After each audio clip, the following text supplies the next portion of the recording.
So I've noticed this huge common thing that a lot of new expertise-based business owners tend to do. And I'm seeing this across the board.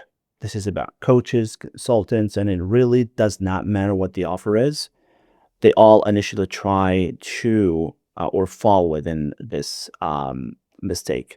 And that is to mimic exactly what the gurus or the household names in their respective industries are doing for that moment. And I will also want to showcase the difference between what they're doing right now and why they're doing it, which is fine for them, fine for their level. It's a natural progression and what you should be doing if you actually want to get noticed in this industry, in your industry, if you've, especially if you've got a lot of, personalities and household names um, within your niche. You have to understand that the gurus, their marketing is working perfectly for them right now, right?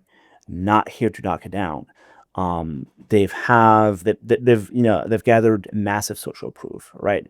The landing page is filled with testimonials, 1,000 testimonials, and many as seen on logos.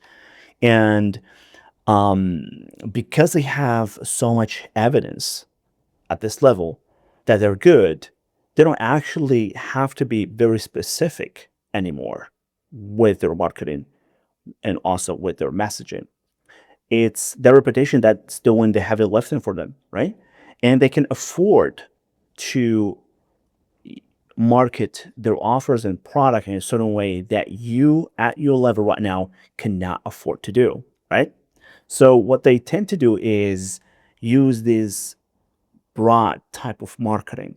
They use general sounding messaging.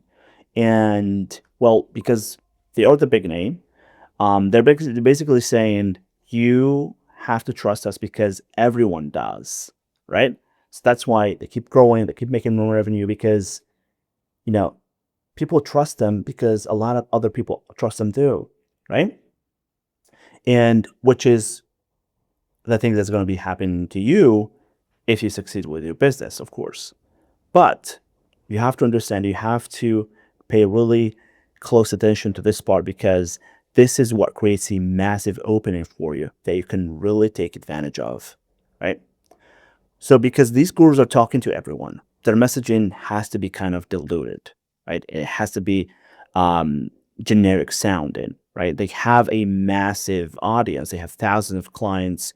They have this, huge brand, and they cannot talk about a specific person 3 a.m. problem or headache or nightmare, right?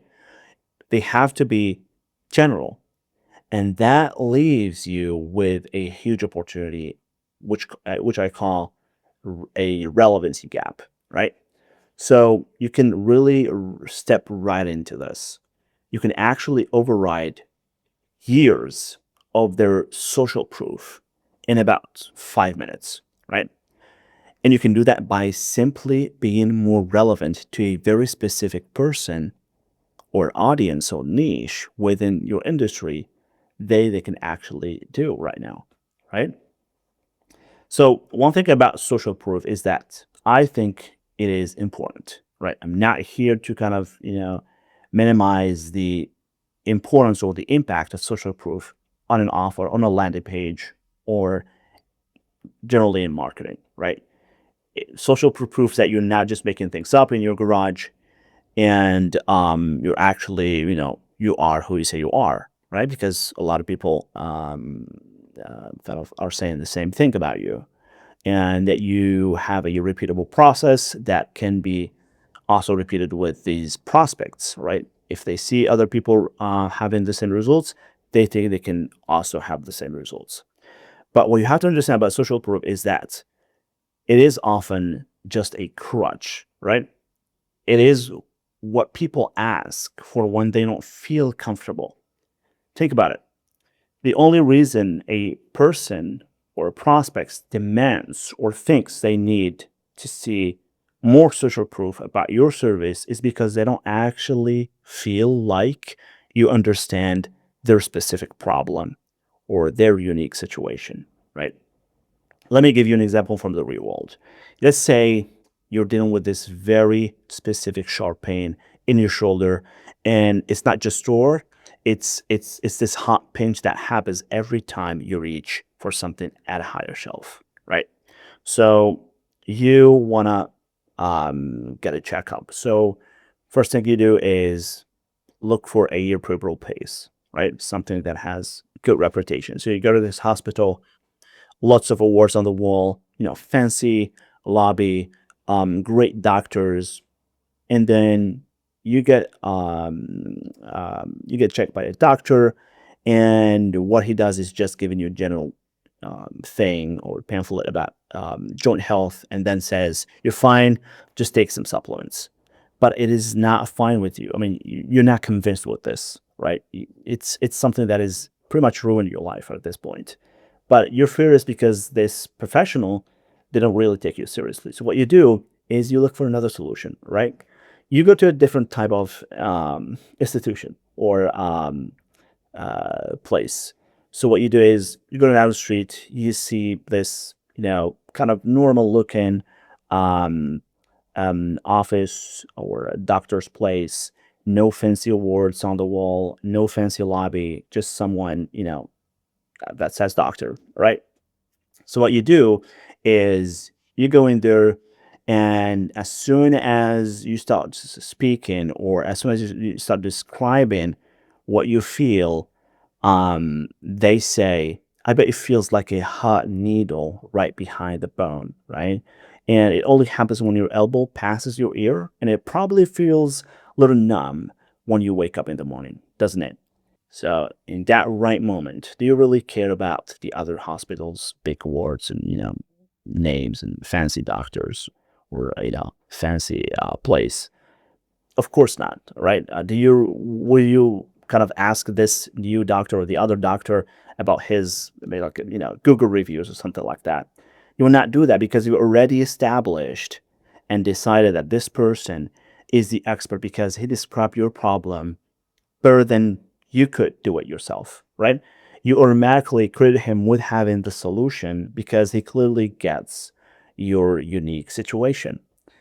That right there, that is your move. That's how you can win and steal the big guys' lunch.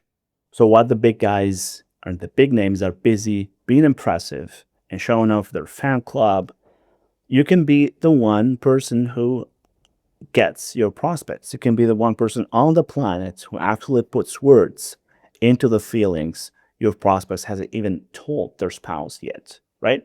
So when you nail that, when you use what I call the psychic messaging, social proof becomes a total afterthought, right? You aren't the new guy anymore. You are the specialist. So this is what the big guys cannot do at that level, right? They've gotten too wide, too broad to even be that specific anymore. They're making a lot more money, but they're producing a broader and a more general product or offer or messaging for their audiences, to keep that large audience. But you can afford to go deep, right? You can afford to go as specific as you can because you can be the one who finally makes your prospect feel seen in the first time in years or ever, right? And once your prospect feels seen, they stop comparing your price, they stop comparing what you do with others, and they will not ask for your testimonials or your credentials. They just want you to help them solve that problem. They just want to know what is the way to start working with you. Anyway, this is exactly what I've been helping a few people with lately. We're sitting down and finding those specific hooks and that special messaging that make all that big name social proof look like noise, right? It turns the whole sales process into a natural conversation when you're just the obvious choice because you're the only one who actually gets the problem. So if you want to see how to find those words for your own business or your own offer, the stuff your ideal clients are actually waiting to hear, just send me a message or drop a comment Tell me who you're trying to help, what you're trying to get out there, what you're working on, and we'll see if we can find that opening for you. So, by the way, stop trying to be a mini version of some guru, right? Be the specialist that you are. Hope this helps make things clear and much easier for you to go out there and get your first clients. Thanks.